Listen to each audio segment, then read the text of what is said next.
অনুষ্ঠান আমরা শুরু করছি। বিগত 26শে মে আমাদের বাবার 100 জন্মদিবস সারা বিশ্বের সাথে আমরাও বীরভূমি পালন করেছি।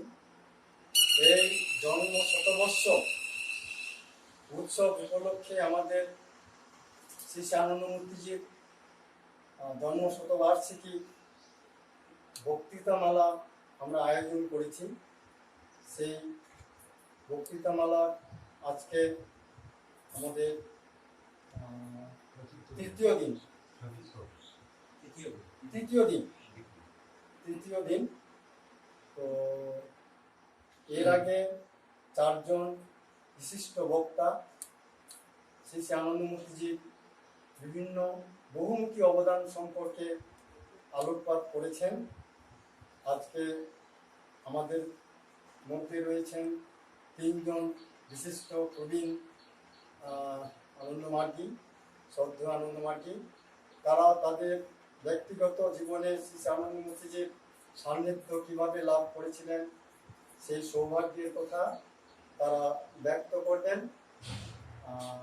আজকে আমরা এই কীর্ণাহারে এসেছি আমাদের প্রাক্তন ভক্তিপ্রধান শ্রী সনত কুমার দত্ত মহাশয়ের বাড়িতে আমাদের এই অনুষ্ঠান শুরু হচ্ছে। আপনারা যারা এসেছেন সবাইকে আমি বীরভূম ভক্তি কমিটির পক্ষ থেকে শ্রী আনন্দমূর্তিজির জন্ম শতবার্ষিকী উদযাপন কমিটির পক্ষ থেকে অভিনন্দন জানাচ্ছি, স্বাগত জানাচ্ছি, অভিবাদন জানাচ্ছি। আমরা প্রথমে প্রভাত সঙ্গীত এবং অখণ্ড কীর্তনের মাধ্যমে সমবেত ধর্মচক্র করব, তারপরে আমাদের ভাষণমালা শুরু হবে। সবাইকে নমস্কার। এখন প্রভাত সঙ্গীত পরিবেশন করছেন আমাদের বীরভূমের SDM এর ভক্তিপ্রধান মাননীয় শ্রী মানবেন্দ্রনাথ ঘোষাল মহাশয়। সবাইকে নমস্কার। পিতা বাবা কি, বিশ্ব পিতা বাবা কি, ভগবান শ্রী শ্রী আনন্দমূর্তি জি কি। তুমি সবার মাঝে লুকিয়ে রয়েছ, তুমি সবার মাঝে লুকিয়ে রয়েছ,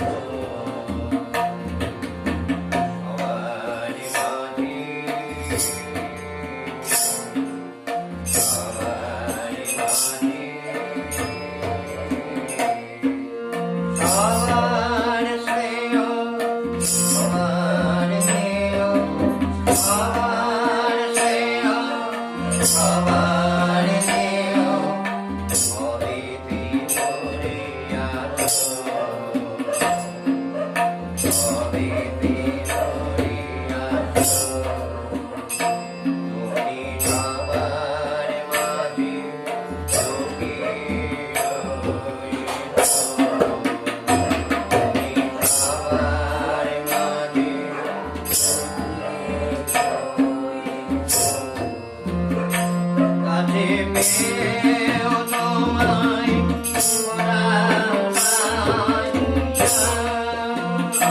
কাছে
মনোমুক্তি থাকে তার স্মৃতিকথা পরম পিতা জগৎগুরু শ্রী শ্রী রামমূর্তিজি জয়ের প্রণাম জানিয়ে আমি শুরু করছি।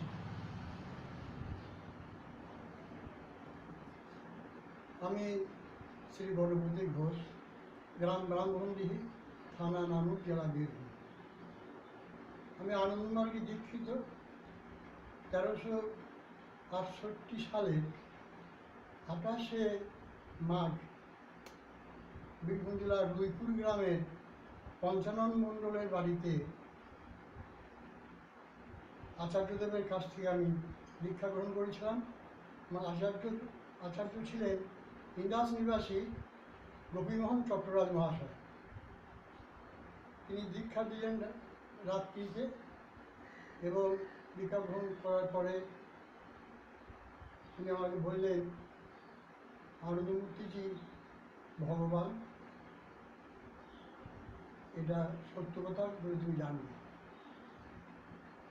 এটা শুনে আমার খুবই দ্বন্দ্ব শুরু হলো মনের মধ্যে। রাত্রি যখন কাটাইলাম, সারা রাত্রি ঘুম ভালো হলো না। সকালে আসছি, মাঠে আসছি, আচার্যদের কথাটাকে বিশ্বাস করার চেষ্টা করছি, অনেক যুক্তি খাড়া করছি, কিন্তু হৃদয় গ্রহণ করছে না। শেষে ঠিক করলাম, আমাদের দেশে তো অনেক নুড়ি পাথর, শিলামূর্তি, তাদেরকে তো ভগবান বলে পূজা করা হয়। তা আনন্দমূর্তিজি তো একটা জীবন্ত মানুষ বলেন, পাথর থেকে তো অনেক উন্নত, তাকে ভগবান বলতে দোষের কী আছে? বললে এবার কী আছে বলবো, কিন্তু একটা যা দ্বন্দ্ব থেকেই যাচ্ছে। এই নিয়ে চলে, সাধনা করি, সবই ঠিকঠাক আছে। আচার্যদের নির্দেশিত যে সমস্ত পদ্ধতি সেগুলো অবলম্বন করে আমি চলছি, কিন্তু মনে দ্বন্দ্বটা আমার যাচ্ছে না। আনন্দমূর্তি সত্যিই ভগবান নাকি অন্য কিছু? কিছুদিন গত হওয়ার পর আমাদের যিনি ইউনিভার্সিটিরাই ছিলেন, আনন্দ গোপাল মণ্ডল, উনি বললেন, ওরে গণপতি, গুরুদেব কলকাতা আসছেন, উনি ফরেনে যাবেন, একদিন উনি কলকাতায় স্টে করবেন, দেখতে যাবি? হ্যাঁ, নিশ্চয়ই যাবো, চলো। এই নির্দিষ্ট দিনে আমি এবং আমাদের ইউনিয়ন সেক্রেটারি আনন্দ মণ্ডল দুজনে গেলাম এবং সেদিন মনে মনে প্রতিজ্ঞা করলাম যে আমি তো শ্রীকৃষ্ণের অনেক ছবি ক্যালেন্ডারে পিকচারে দেখেছি, যদি আনন্দমূর্তিজি দেখে ওই রং দেখতে পাই তাহলে বিশ্বাস করবো উনি ভগবান, আর না যদি হয় তাহলে আমি আনন্দকে ছেড়ে দিয়ে অন্যদিকে চলে যাব। যথারীতি গেলাম, কলকাতায় পৌঁছাইলাম। প্রথমে পার্সোনাল কন্ট্যাক্ট শুরু হলো, লাইনে দাঁড়ালাম। আমার আগে ছিল আনন্দমণ্ডল, তার পার্সোনাল কন্ট্যাক্ট হয়ে গেল। আমার টাইমটাতে ওই আর টাইম নেই, বাবা এবার জেনারেল দর্শন দেবেন। সেই শুনে আমি তখন তৈরি করি, সে একদম ছুটে তাতে বাবার আসনের সামনে বসতে পারি, সেইভাবে ছুটতে লাগে। দিয়ে যাই যথারীতি আমি পদ্ম ফুলের মতো একটা আসন করা ছিল, তার সামনে গিয়ে বসলাম। গুরুদেব কিছুক্ষণ পর এসে দাঁড়ালেন, দাঁড়িয়ে এইভাবে সকল দিকে তাকিয়ে আসনে উপবেশন করলেন, করে এইভাবে ধ্যানস্থ হওয়ার মতো বসলেন। ধীরে ধীরে তার দেহের বর্ণটা চেঞ্জ হয়ে উদীয়মান সূর্যের মতো বর্ণ হতে শুরু করল। আমি ভাবলাম, এই কি, আমি তো নীল রং দেখতে চাইলাম, বাবা এবার লাল দেখেছেন কেন? ভাবলাম হয়তো কোনো ভক্ত বাবার ওই রূপ দেখতে চেয়েছেন, তাই তিনি দেখাচ্ছেন। আস্তে আস্তে এই রক্তাভ রঙটা ধীরে ধীরে মিলিয়ে গেল। তারপর আস্তে আস্তে আমি যা চেয়েছি সেই রূপ ফুটতে লাগলো।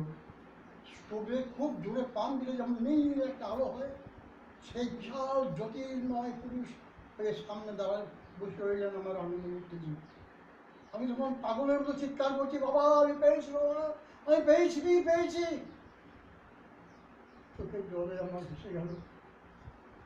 আস্তে আস্তে বাবা আবার তার স্বাভাবিক রূপে ফিরে এলেন। আমার মুখের কাছে মুখটা নিয়ে এসে বলছে, বিশ্বাস করলো তো? তোমার বিশ্বাস করলো? হ্যাঁ বাবা, আমার বিশ্বাস হয়েছে বাবা, আমি আর রান্না কখন জীবন ত্যাগ করবো না, আপনি ভগবান, আমি বিশ্বাস করলাম বাবা, আমি বিশ্বাস করলাম। এই ঘটনা আমার ঘটেছিল কলকাতাতে। তোমার সঙ্গে আমার এই প্রথম দেখা।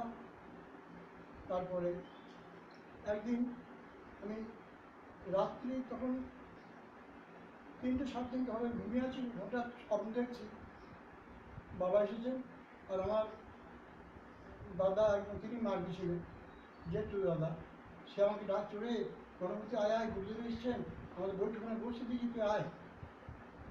যে আমি তাড়াতাড়ি চলে গেলাম, যে বাবাকে বললাম আয় এসো এসো এসো এসো, তোমার বড় দুঃখ নয়, তোমার সঙ্গে আমার পার্সোনাল কন্ট্যাক্ট হয়নি, তাই তো তোমার সঙ্গে দেখা করতে এলাম, বলো তুমি কী চাও বলো। বাবা আপনি তো সবই জানেন, আমি আর আপনার কাছে কী চাইবো, আমার তো চাইলে কিছু নয়।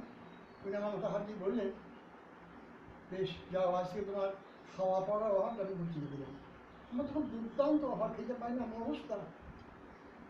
ঠিক 2 দিন পরে আমার এক বন্ধু বোলপুরে অ্যাকাউন্টসে কাজ করতো, সে যে বলছে গণপতি তোর হাতে লেখা ভালো, আমার কাছে যে মুহূর্তে কাজ করতো সে চলে গিয়েছে, তুই আমাকে হেল্প করবি। আমি তোমার বাবার কথা তো অর্থে খুলে গেলো, হ্যাঁ হ্যাঁ নিশ্চয় করবো। মাকে জিজ্ঞেস করলো, হ্যাঁ বাবা যা বাড়ি বসে থাকবে না, যা যা বুঝতে হয় অভাব নিয়ে। আমার সে বন্ধু নিয়ে গেলো কলকাতায়, বোলপুরে গিয়ে সেখানে বাবার কথা একদম ভাই খুলে গেল। আমার স্বপ্ন দেখেছিলাম তখন টাইম ছিল ভোর 3:30। তো অনেকে বললে হ্যাঁ ওই টাইম মাহেন্দ্র লোক, ওই টাইমে স্বপ্ন সত্য হয়।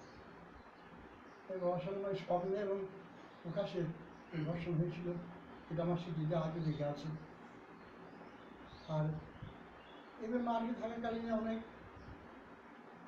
কাজকর্ম তো করেছি, আনন্দমগ্ন সত্যাগ্রহ গিয়েছিলাম 1968 সালে। হ্যাঁ, সেখানে 2 মাস 3 দিন আমরা ছিলাম, তার মধ্যে 14 দিন আমাদের সাজা হয়েছিল। এই সাজা গ্রহণ করার পরে আমরা মুক্তি পেয়ে ফিরলাম। ফেরার সময় বোলপুরে নামলাম, আমাদের গ্রামের রামকৃষ্ণ পাল এবং আমি দুজনে গিয়েছিলাম। আর ওখানকে দেখা হয়েছিল আমাদের বিলকুল পলাশবাড়ি গ্রামের একটা ছেলে নীলকণ্ঠ হাজরা, সে ওইখানে জেলে ছিল। তবে আমাদের মুক্তি বাড়ি ছিলাম, যে বোলপুরে নামার পরে খেয়াল হলো যে এইটাকে স্মৃতিতে রাখবো, তো এই বোলপুরে স্টুডিওতে গেলাম আমরা 2 বন্ধুতে, যে ফটো তুললাম। সেই ফটোটাও আমি বাড়িতে রেখে দিয়েছি, আর এখানে আমি নিয়ে এসেছি। ওটা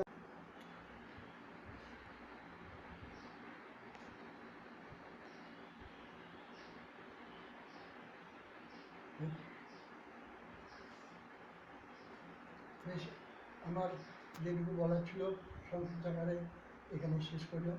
নমস্কার। সাধু সাধু সাধু সাধু।